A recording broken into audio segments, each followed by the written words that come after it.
everybody. Today I am joined here with Taran Matharu, the author of the Summoner series and the newest Contender series. And so today we're going to be talking about publishing myths and kind of debunking them and sharing things that we thought were true about the publishing industry but really aren't true because the publishing industry works in very many different ways. And you also have a great sponsor for this video, don't you? I do. It's the Great Courses Plus. I've talked about them and gushed about them in other videos, so more on that later on. And I cannot wait to share with you what courses I've been taking recently. So one of the reasons I think why you wanted to talk about myths is that the way writers are portrayed on TV and sitting in front of an oak desk with a library behind them saying, or my even book their and my relationship with their publisher. Like they'll be calling up their publisher. It's like one but person their publisher's who's their agent, publisher. and it's like they mesh everything together. Have you noticed that? It's like, I imagine it's kind of like somebody who does CSI, who is watching like the CSI TV show, and they're like, this is not how it works at all. And it's like that scene where they enhance a million times to see like some tiny detail in the corner from some pixelated CCTV image. And it just, obviously it doesn't work that way. And you're right, Sasha, I heard you were saying that they do amalgamate like every part of publishing into like one individual person. Yeah, and it's really not that way. There's so many levels of publishing I don't even know exist. And I've been doing this for a couple of years, but you've been in this industry since 2015, if not earlier than that. You feel very old. I mean, it makes you feel old, but it's also like, wasn't that just yesterday? Like, Taran, talk a little bit about your origin story on Wattpad, and then we'll get into the myths, because I think that this is just fascinating. So, I self-published on Wattpad, sort of. I basically shared a sample of my work on Wattpad and serialized it, and it went viral on there. It was read something like 8 million times. Just 8 million. And it was leveraged into a book deal. And I guess it's kind of like what you did with... yes, but with Amazon paying for it. So yours was free, mine was paid. There's various different ways that you can go about self-publishing your novel, and both of them work, for us at least. And I guess what's interesting about what made that unique to me was that I actually designed my cover myself on Wattpad. I put out an ad on an art forum saying, hey, I'll pay someone $80 to do a cover for me. And I got a few submissions and I picked the best one. And eventually when I got my book deal, my publishers liked that artwork so much that they decided to use it. But this is it's not so much a publishing myth as just kind of something that you wouldn't necessarily know about publishing, which is, well, first of all, the author often doesn't get any influence You're over lucky their cover if you at all. do. Like, you might get an email basically saying, this is your cover. How do you like it? But they don't actually care. And they basically might let you make minor changes, but they're so small, like little tweaks. And often they just kind of argue against you. Just because it's too much hassle to make the change. I know that for me, I was lucky, and in a way you were as well, but I got to work with my artist like one-on-one because he's one of my best friends and one of our good friends, JD Netto. We go on writing retreats with him all the time, and he is an incredible author, but also an incredible graphic designer. So he designed the original self-published edition of ZENITH, the novella version that came out in 2016, and then he designed the hardcover edition for like the first round. So it of course changed. My cover changed so many times, but yours hasn't, because yours is quite iconic, I would have to say. So tell us about like the origin of that as well, because it's just mad.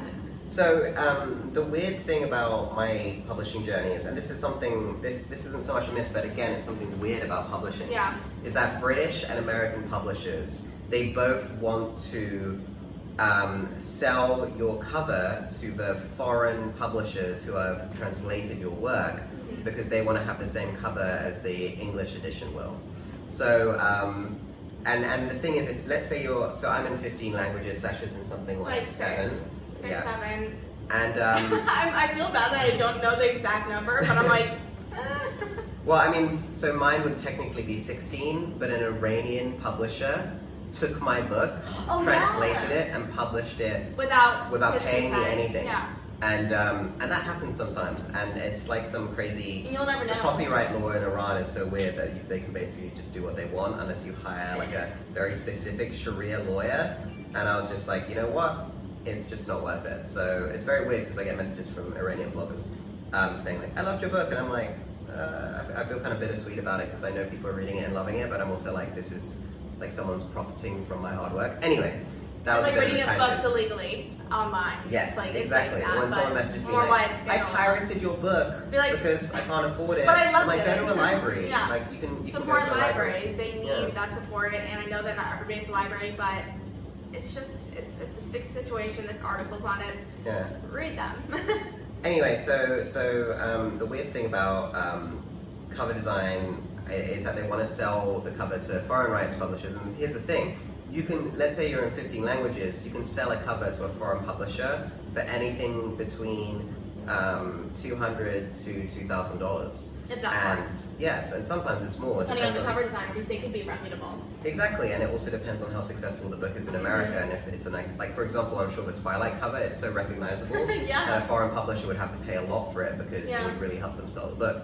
Anyway, so what happens is the US publisher and the UK publisher, quite often they'll choose to not use the same cover because they're fighting over who gets to sell the rights to foreign publishers. They're like, oh, we designed it, so you should buy it from us, Yeah. and you get to use it, and pay a lot for it, and then we're also going to profit off it.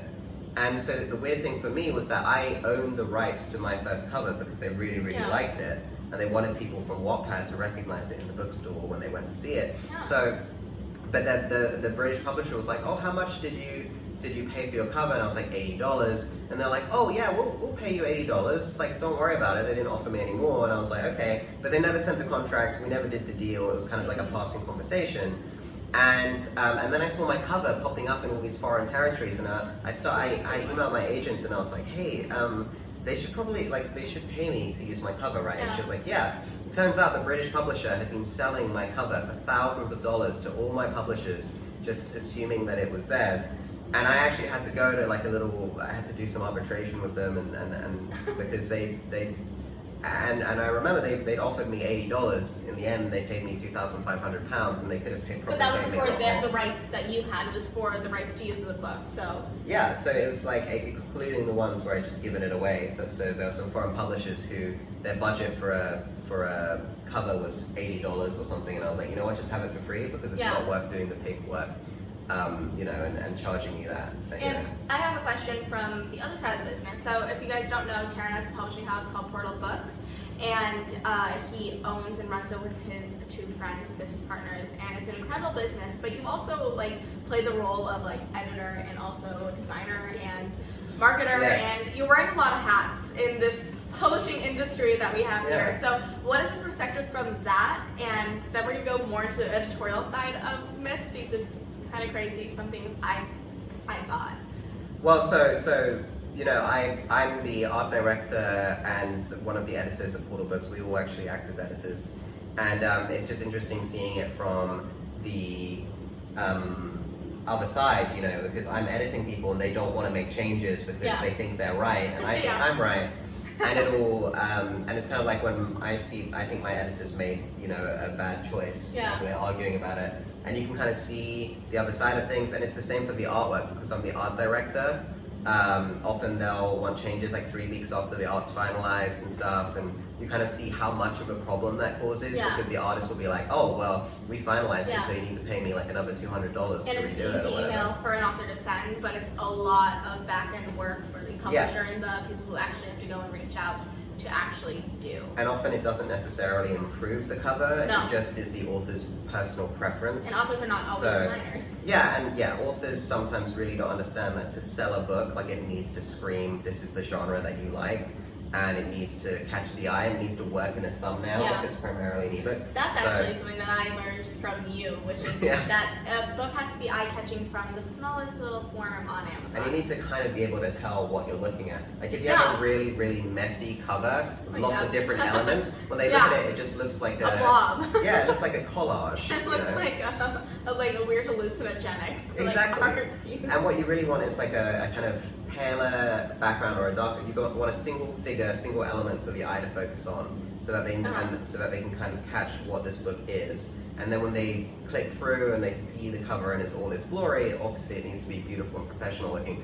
But that is one of the key things, and they'll want something that's really messy. They want all the elements from their book. They want 5 different characters and all these things flying in. And They're all marble covers pretty much, but yeah, and it just doesn't work. So yeah. Okay, so something that I thought was really funny about the cover design process wasn't from my own perspective, but my co-author Lindsay, she has a series before ours, and it is called the Murder Complex series, and it's published in Brazil, and they actually used a reject Hunger Games cover for her cover. oh wow, so it was like a pre-made cover. And it looked nothing like her character. It looked like Katniss Everdeen with a bow and arrow with dark hair. Her character has a knife with like bleach blonde hair. It's a totally different world than the Hunger Games. Yes, they're both dystopia, but that's pretty much where the similarities end.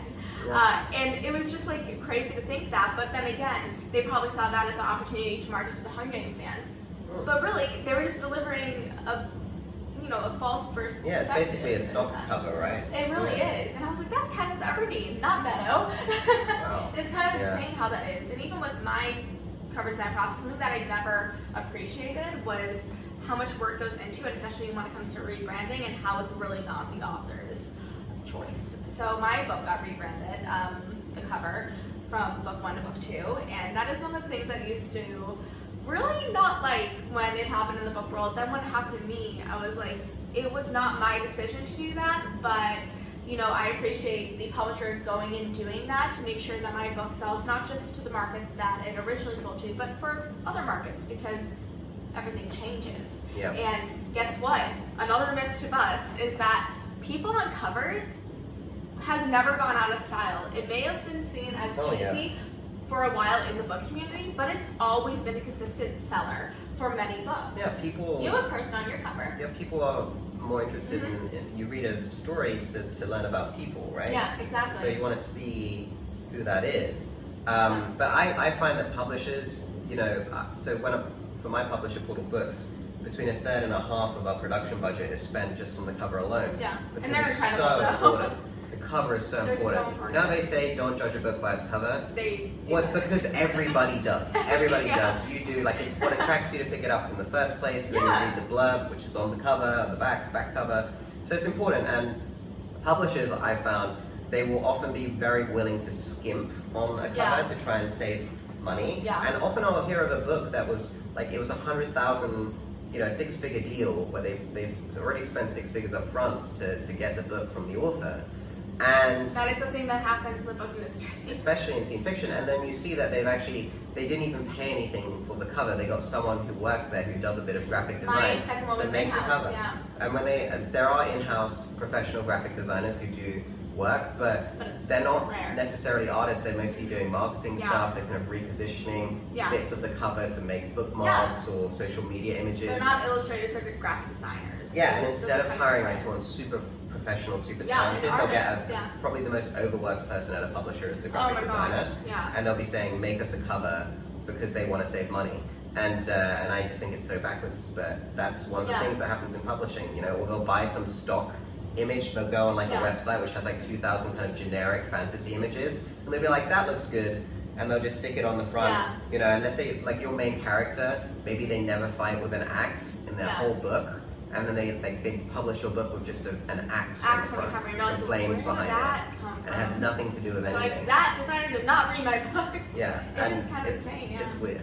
So one of the things that I actually thought about when I was younger, around 14, 15, when I just entered the book world, not even the book industry, was that an editor edits a novel, which still wasn't really a thing in my head, because I saw authors as not even faceless beings, but non-existent. I just saw a book, and I just read the book and devoured it, and then I never really thought much about the author behind it and their work that they put into it. Now I see it very differently, and I saw it quite differently very soon after that fact, but one of the facts that I believed for quite a while, up until I was 16 or 17, was that an editor gets your book, and your book is after the first draft. So literally you write your book, you're finished, you haven't even touched it with edits, and you just submit it to your editor and they do the rest of the work. And whenever I tell that to people in the industry, they're like, what? How did you believe that? But I'm like, I feel like that's a reasonable thing to believe. Yeah, so you're saying that you think that basically you finish your first draft, you send it to the editor, and they do everything to make it perfect. Yeah, and they never help need you to do look at everything, it. but they don't do everything in most cases.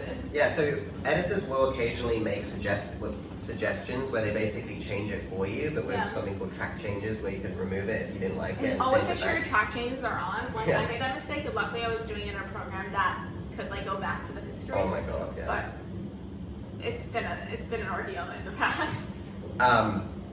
Yeah, so basically they will make changes sometimes, but most of the time it's just a comment saying you need to rewrite this, or you need to change this character's personality, or something like that, and then you have to go away and do it, and then send it back, and you have to keep track changes on so they can see where you make the changes.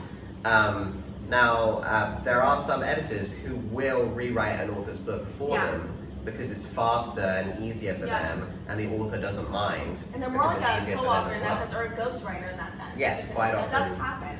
So that does happen, but it's not particularly common. It's not common at all, and it's usually the for giant fantasy writers who find it hard to keep their world straight. I know that George R. R. Martin actually employs somebody to understand every aspect of this world because he can't. It was a guy who runs his fan website.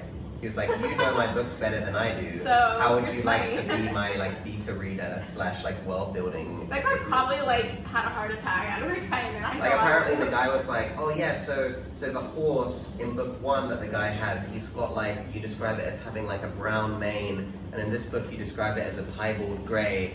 So therefore you've got the horse has changed, and he's like, how the hell do you remember that? I don't even remember some character names that I finished. Do you have that issue where it's a minor character? Lindsay and I find that really difficult in our world because they're very vast and maybe you only meet a character once. But I know that little details even of characters, not just their names, if they have a scar on their face, I can completely forget about because it was a thing that I thought about after the fact, in edits, not throughout the whole entire writing of the book. What an editor is for. Yeah. Generally speaking, I mean, an editor does the kind of broader stuff, and then there's what's called a copy editor. Yeah. And their job is to catch consistency errors, which is that kind of stuff. And grammar and spelling. But when you have a very complex fantasy world, a lot of stuff can slip by, and it can be very embarrassing if your book gets published and they're like, oh, that time doesn't line up with that time. Well, you said that the sun rises at this time and sets at this time, and then in the next day it sets at a different time. Does it happen to you personally, or? Yeah, there are people who will go into so much detail, and they will send you an essay about why you're wrong.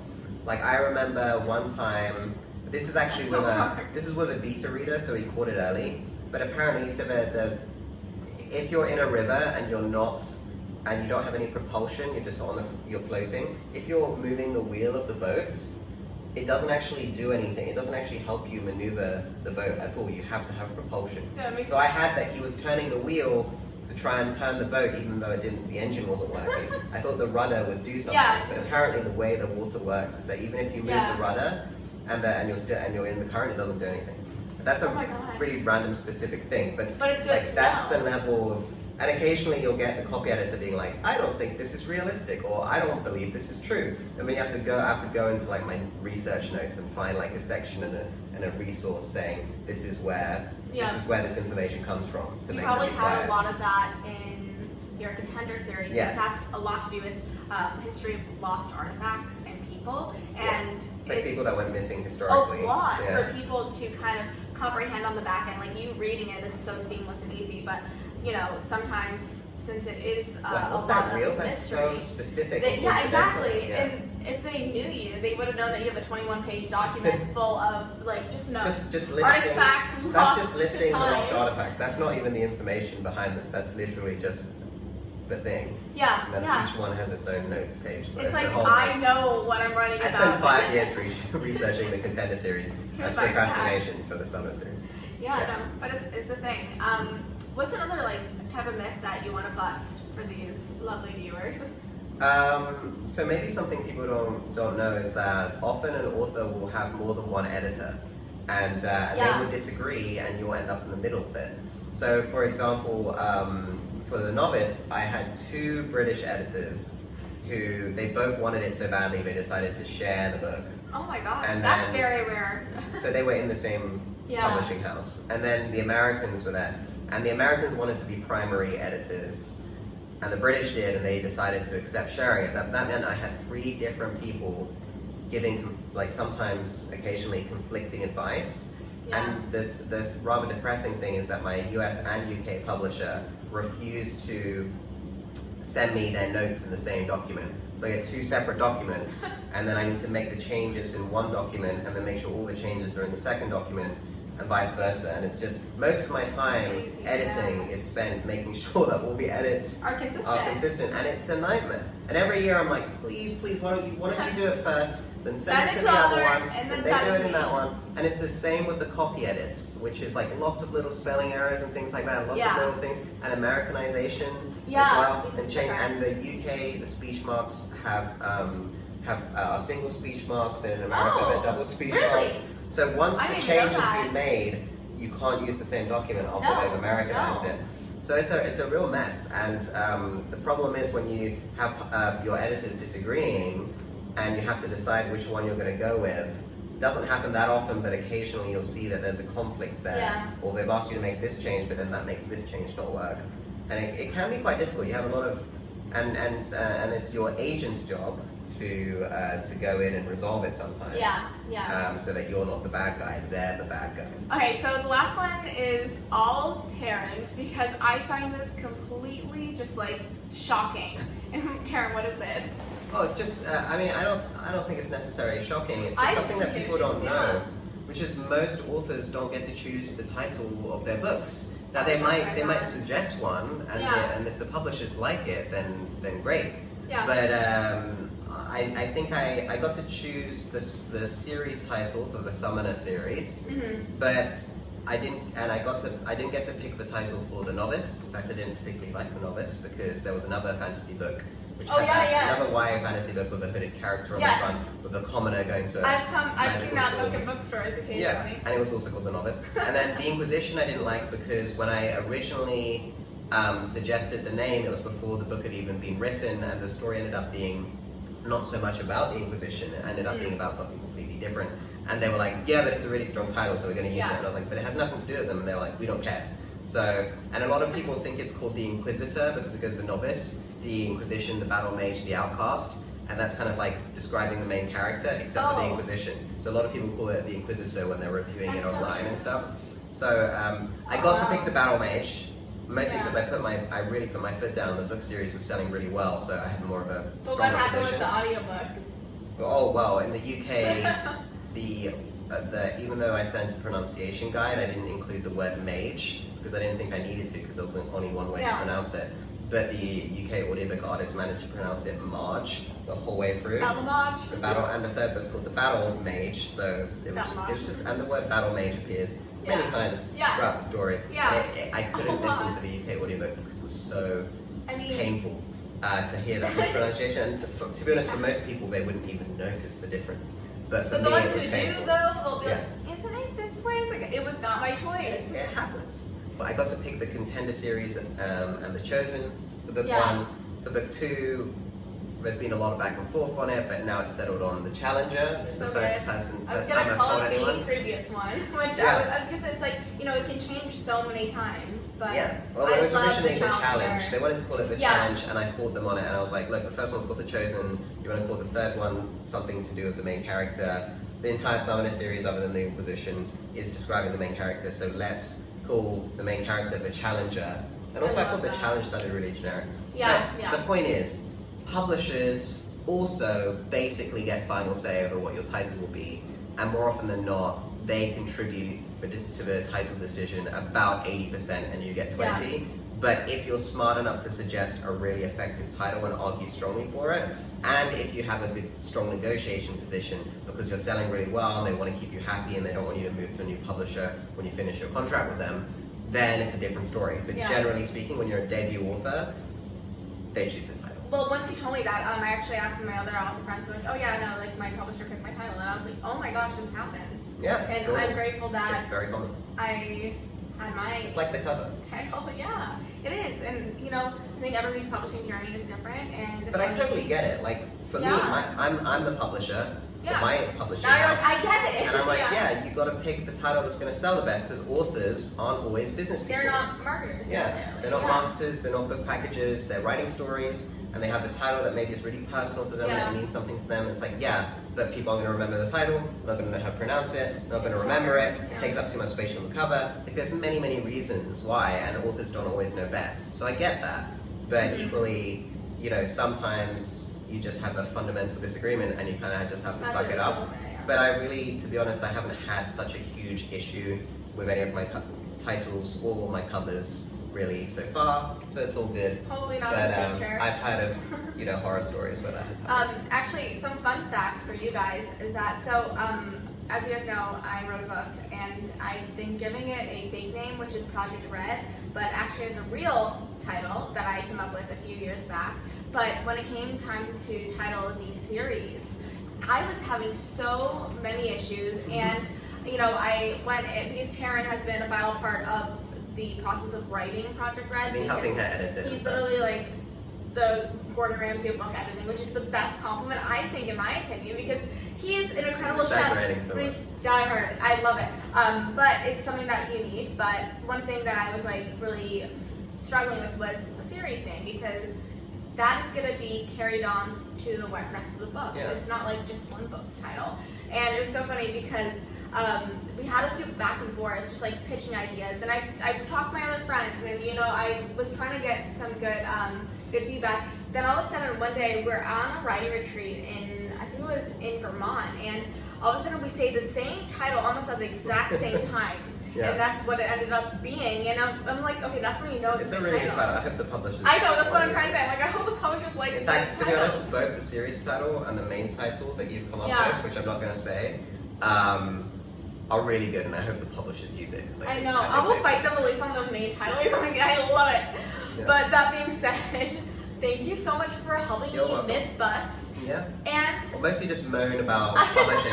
But here's the thing, although it sounds like I'm really down on my publishers and stuff like that, it's not. I'm just kind of explaining the realities of publishing. I love my publishers. They're wonderful, fantastic people. They're so understanding. They put up with all the kind of author BS and being really particular or precious about certain things. because now that you're your own publisher, you have a different perspective that you deliver. So, Hachette's Potted Children's in the UK, wonderful publisher, highly recommend them. And Fowler & Friends with Macmillan in the US, absolutely wonderful publisher. And to be honest, most of the problems that have arisen with them is because I'm such a unique author in that I self-publish online first. I have to share editorial feedback between two territories. Yeah. All of this stuff is just completely outside of their wheelhouse, so accidental problems emerge. But to be honest, it's a pleasure working with them, and I hope that if any of you guys ever get a book deal, you get to have as wonderful publishers as I have. Yeah. Exactly. And don't forget to go check out his books down below, and follow him on Instagram at Taran Matharu, right? Mm-hmm. And then author Taran Matharu or something like that on Twitter, because somebody else took your name on Twitter. Yes, well, it's actually me. My younger self took it. Are you serious? Yes, and then I haven't changed it back because it's one of my book covers. So you screwed it's yourself like a on little that egg. one. But anyway, don't you have something to Yes, recommend? I have a to special everyone? message for you guys, and that is the Great Courses Plus. I want to recommend some really great titles for you guys for classes today. Taran, have you ever heard of the Great Courses Plus? Oh yeah, I think I used them to learn about Julius Caesar once. Yeah, I had a really they're interesting incredible. course on him. They're incredible.